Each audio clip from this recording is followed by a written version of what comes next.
2020-2021 की जो पहली तिमाही है, अप्रैल से जून में जो जीडीपी के आंकड़े आए हैं, इकोनॉमी बुरी तरह से औंधे मुंह गिरी है 23.9%। लेकिन इसके बीच जो राहत की बात है कि कृषि की जो विकास दर है वो अच्छी रही है और वो एक ब्राइट स्पॉट के तौर पर उभर कर सामने आई है। अब इस पर बातचीत करते हैं, समझते हैं कि आगे की क्या स्थिति रहेगी। और जो ये ब्राइट स्पॉट है, जो एक्सपर्ट्स कह रहे हैं कि कृषि ने एक तरह से कोरोना के समय में देश को संभाला, तो यहां पर एक अहम सवाल कि अब क्या देश कृषि को संभालेगा। इस पर बातचीत करने के लिए हमारे साथ दो अर्थशास्त्री मौजूद हैं। हमारे साथ हैं सुरेश पाल जी, जो कि national institute for agree economics and policy research के डायरेक्टर हैं। आपका स्वागत है सर। और हमारे साथ हैं प्रवीण झा, जो कि अर्थशास्त्री हैं और खास तौर से ग्रामीण अर्थव्यवस्था पर इनकी पैनी नजर बनी रहती है। आप दोनों का स्वागत है। सबसे पहले सुरेश पाल जी, आपके पास आना चाहूंगी। जो मेरा अहम सवाल कि अब क्या देश कृषि को बचाएगा और क्या कृषि में, जैसे बोला जा रहा है कि उस तरह की ताकत है कि ये हमारी देश की जो बाकी की जो स्थिति है, अर्थव्यवस्था, जो बाकी के सेक्टर्स हैं जो नेगेटिव जोन्स में हैं, उनको क्या वापस खींच पाएगा, पटरी पर ला पाएगा? हाँ, देखिए, ये बड़ी ही एक अच्छी बात है कि जो हमारी कृषि की जो वृद्धि दर है फर्स्ट क्वार्टर जो 2021 का है 3.4% जो है रहा है, जबकि बाकी इकोनॉमी में काफी कंट्रैक्शन हुआ है। ये बड़ी ही एक अच्छी खबर है। और इसमें सबसे जो महत्वपूर्ण बात ये है कि जो कृषि पे निर्भर करते हैं, चाहे वो डायरेक्ट रूप से हो या इनडायरेक्ट रूप से हो, वो जिनकी आमदनी कम है वो लोग इस पे निर्भर करते हैं। तो इसकी वजह से जो रूरल एरियाज में हमारे वर्कर्स हैं, जो फार्मर्स हैं, तो उनके लिए बड़ी अच्छी खबर है। उनकी आमदनी पे इतना प्रभाव लॉकडाउन का नहीं हुआ जितना बाकी क्षेत्रों में काम करने वालों पे हुआ। तो ये अपने आप में एक बड़ी उपलब्धि है। प्रवीण जी, ये जो आंकड़े सामने आए हैं कि जो कृषि है वो एक ब्राइट स्पॉट में है, अब ये बताएं कि कृषि ब्राइट स्पॉट में तमाम फैक्टर्स की वजह से रहा। मॉनसून अच्छा रहा, हमने देखा रबी का बम्पर प्रोडक्शन हुआ, खरीफ में फिर बोला जा रहा है ऐतिहासिक स्विंग हुई है।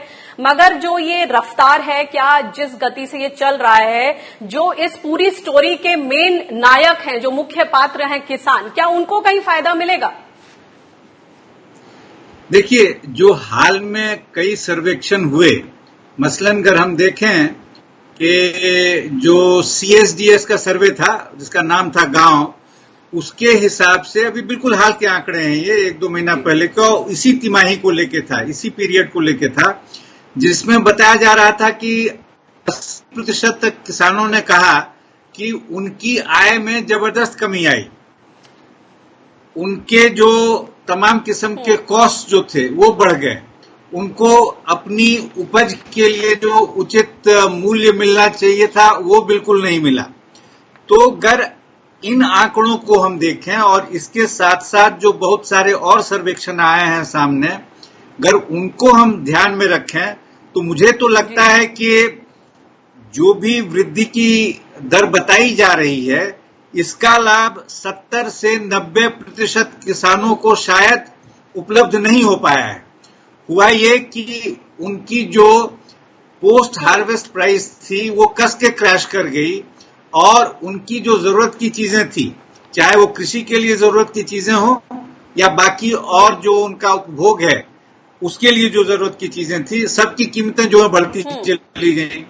तो ऐसी स्थिति में मुझे तो नहीं लगता है कि उनकी स्थिति में कोई बेहतरी की संभावना रही होगी। इस क्वार्टर में जो पहला क्वार्टर जो था, इसकी मार उन पे काफी गंभीर पड़ी थी।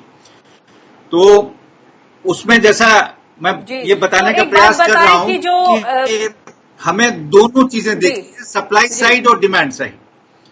तो अभी जो है, मान लीजिए स्थिति में थोड़ा इजाफा होता भी है, और लेकिन बाकी जो हमारी अर्थव्यवस्था है उससे अगर कृषि के लिए उचित डिमांड जनरेट नहीं होता है तो क्या होगा? फिर उनकी जो दुर्दशा है वो बढ़ने की संभावना है। वैसे भी उनको उचित जो मूल्य मिलना चाहिए वो एक बहुत बड़ा एक विषय रहा है। और जो प्रोक्योरमेंट और इस सब तरह की चीजें थी, हम देख रहे हैं उसको लेके जो ऑर्डिनेंसेस आ रहे हैं उससे क्या चिंताएं जाहिर की जा रही हैं।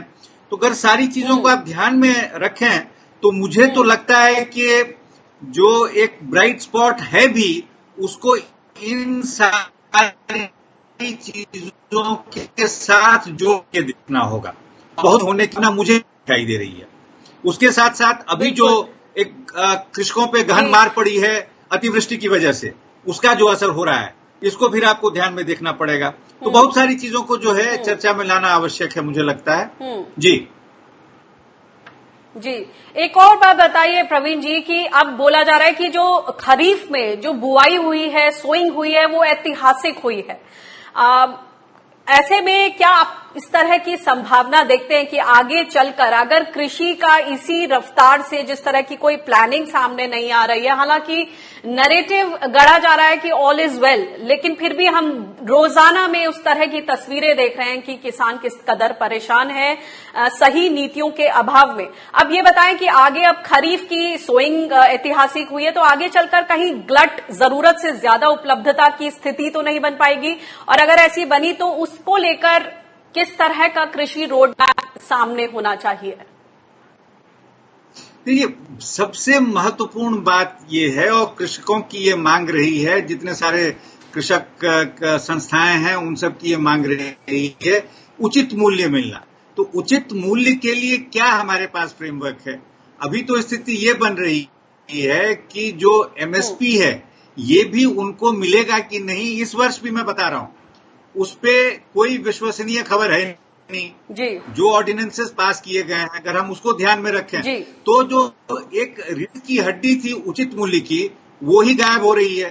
तो अगर ग्लट हो जाता है तो निश्चित तौर पे जो है इससे कृषकों को तो फिर कोई फायदा होना नहीं है। सुरेश पाल जी, ये तमाम तरह का जो माहौल बना हुआ है इस वक्त एमएसपी को लेकर, जिस तरह की आशंकाएं हैं, जो किसानों का कहना है कि अब जब ऐतिहासिक सोइंग बुवाई हुई है खरीफ में तो आगे जाकर कहीं ऐसी स्थिति का सामना ना करना पड़े कि ग्लट जरूरत से ज्यादा उपलब्धता हो, उसके लिए सरकार की तरफ से किस तरह का कृषि रोड मैप? देखिए, ऐसा है जो हमारी पहले जैसे हम बातचीत कर रहे थे, रबी जो हमारा सीजन गया है उसमें भी काफी अच्छा परफॉर्मेंस एग्रीकल्चर का रहा है, और इस खरीफ सीजन में जिसकी बुआई हो चुकी है इसमें भी अपेक्षा ये है कि जो बुआई है वो पहले से ज्यादा हुई है, और दूसरा मानसून ठीक है। तो इस बार भी जो है ये जो खरीफ है हमारा इस सीजन में कृषि की परफॉर्मेंस अच्छी रहेगी। हाँ, ये बात सही है मैं कि वही बोल रही हूँ कि ये तो स्थिति नेचुरल फैक्टर्स हैं, भगवान की कृपा है कि मानसून बहुत अच्छा रहा है, किसानों ने भी अपनी विल पावर दिखाई है, अच्छे से सोइंग की है। वो अलग बात है कि इनपुट लागत जो है बढ़ ही रही और उन्होंने किस तरह से इन चीजों को मैनेज किया है। लेकिन अब सरकार की जो भूमिका है आगे वो क्या देखने को मिल सकती है? ये सही बात है, जब हमारे पास में सरप्लस है तो सरप्लस जब होता है तो मार्केट पे उसका इफेक्ट जरूर पड़ता है। तो इसके दो ही रास्ते हैं। पहला रास्ता तो ये सरकार है जो उसको अपनाती है कि उसका प्रोक्योरमेंट करते हैं। आने वाली फसल में जैसे इसका प्रोक्योरमेंट करेंगे, धान का प्रोक्योरमेंट होगा, उसके बाद में अब चने का भी प्रोक्योरमेंट सरकार करती है, उसके बाद में अरहर का भी प्रोक्योरमेंट सरकार करती है जो आने वाले सीजन में होगी। बाकी फसलों का भी, मूंगफली का भी। हाल में रिजर्व बैंक ने अपनी रिपोर्ट में ये आशंका, चिंता जताई है एमएसपी को लेकर, उस पूरी व्यवस्था को लेकर, और ये भी बोला है कि जो ये प्रोक्योरमेंट है इससे कहीं ना कहीं असर पड़ता है, उसको और ज्यादा दुरुस्त करने की जरूरत है, उसमें संतुलन लाने की जरूरत है। तो ये तमाम आशंकाएं, लेकिन इस सब के बीच एमएसपी को लेकर जिस तरह की घबराहट है, जो माहौल है देश में इस वक्त किसानों के बीच, वो एक बड़ी बात है कि जो मेन नायक है इस एग्री ग्रोथ का वो ही कहीं ना कहीं साइडलाइन हो रहा है। देखिए, ऐसा है कि जहां तक प्रोक्योरमेंट का है, गवर्नमेंट का किसी भी फसल को ले लें, उसमें प्रोक्योरमेंट इवन जो रबी हमारा वीट का गया है उसमें भी रिकॉर्ड प्रोक्योरमेंट गवर्नमेंट ने किया है। और ये काफी बढ़ता जा रहा है। एक तरह से 70 मिलियन टन या कितना एस्टिमेट है पिछले सीजन के, तो ये अपने आप में एक बड़े पैमाने पे है। उसके बाद में नेफेड ने शुरू किया है, पल्सिस में किया है, ऑयलसीड में किया है, और दूसरा सरकार ने जो प्रोक्योरमेंट के एलोकेशन था उनका, उसमें भी काफी इंक्रीज किया हुआ है। तो ये एफर्ट तो सरकार की तरफ से हैं, लेकिन इसके साथ में हमको ये भी देखना है कि जो मार्केट रिफॉर्म्स हैं, ये मार्केट रिफॉर्म्स कैसे बेटर प्राइस डिस्कवरी में हेल्प करते हैं, वो हमको देखना है।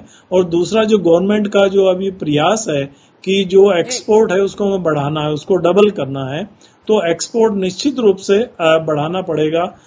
हम चावल का एक्सपोर्ट करते हैं, जैसे शुगर का बहुत ज्यादा है, उसमें भी हम एक्सपोर्ट की बात करते हैं। तो इसमें जरूरी है कि हमारी कॉम्पिटिटिवनेस भी एग्रीकल्चर की वो बढ़े, जिससे हम उसको एक्सपोर्ट कर सकें। जी, बहुत बहुत शुक्रिया आप दोनों मेहमानों का अपने सुझाव और अपने एनालिसिस को सामने रखने के लिए। तो कुल मिला के सरकार ये चाहती है कि जिस तरह से खरीफ में ऐतिहासिक सोइंग हुई है, बुआई हुई है, उसका जब असर दिखेगा तो किसान भी जो मुख्य नायक हैं वो भी इस विकास की जो ये कहानी है, ये स्टोरी है, उसमें एक प्रमुख हिस्सा रहें और उनकी जो आमदनी है वो भी उसी उनके मन मुताबिक, उनके हिसाब से आगे बढ़े। बहुत बहुत शुक्रिया इस बातचीत के लिए।